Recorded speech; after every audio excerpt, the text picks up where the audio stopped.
When Susanoo comes to the headwaters of the high river, the first sign is not a monster. It is a pair of chopsticks floating in the current. A small object becomes a warning. He follows it upstream. He finds an old couple and their daughter crying. Their names are Ashinazuchi, Tenazuchi, and Kushinadaheim. They once had 8 daughters. Every year Yamata no Orochi came and took one. 7 are gone.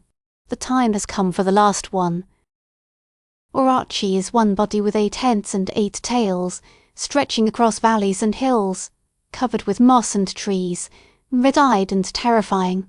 It came with a predictable pattern each year one daughter disappears. Susanoo introduces himself and decides to intervene. He transforms Kushinadaheim into a comb and places her in his hair.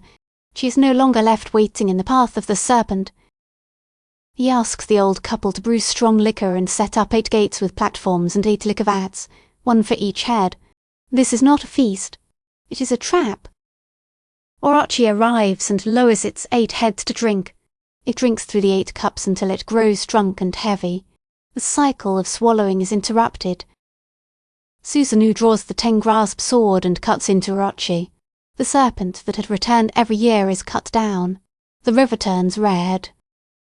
When he cuts into the middle tail, the blade is interrupted and a great sword is found inside the monster.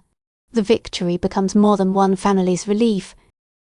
Susanoo gives the sword to Amaterasu. For the old couple, the yearly cycle of losing daughters ends. For Kushinadaheim, life is no longer decided by the serpent's return. The high river carries the whole story from the start to the end, from the floating chopsticks to the blood of the serpent. The grief of that valley becomes a different memory. He speak data c :users /honey /codex /workspaces /Chinese letter Chinese letter Chinese letter Chinese letter Chinese letter Chinese letter Chinese letter Chinese letter /tools /external /piper 2023.11.14-2 Windows AMD 64 /piper /espeakng data quiet